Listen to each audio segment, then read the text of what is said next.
हाँ ये औरतिया भी औरतिया बात है ये अरे कोनो लड़की लगिया पगड़िया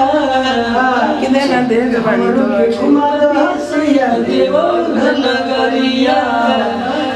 अरे हमारा कुमार सैया देव चलिए वहीं से लीजिएगा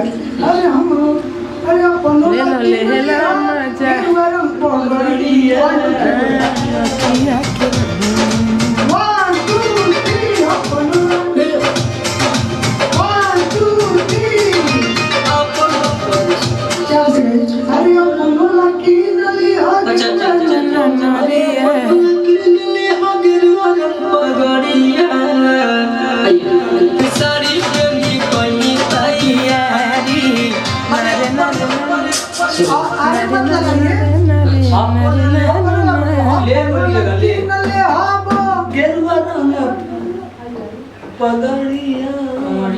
नरे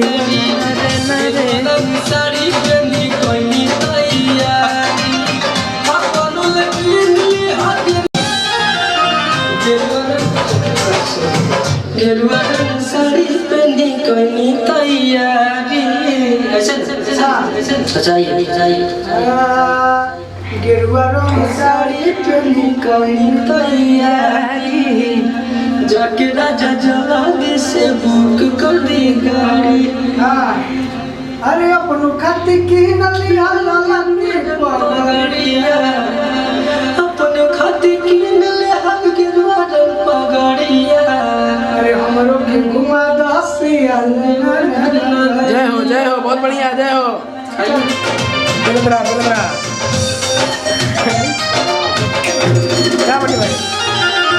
गेरुआ साड़ी पहनी कोई तैयारी जाके राजा जल्दी से बुक कर दी गाड़ी।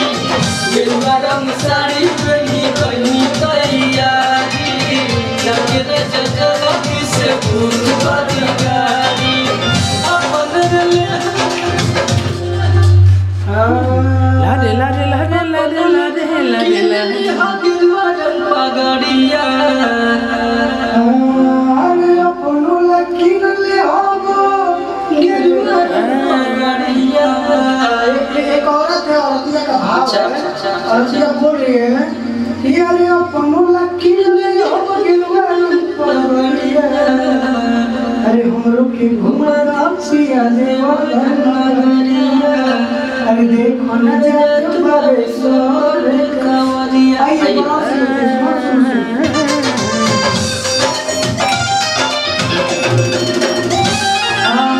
गेरुआ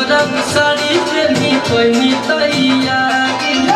जाके राजा जल्दी से बुक कर दी गाड़ी। गेरुआ साड़ी पहनी कोई तैयारी जाके राजा जल्दी से बुक कर दी गाड़ी। अपनो लकी ले अब लाला की पगड़िया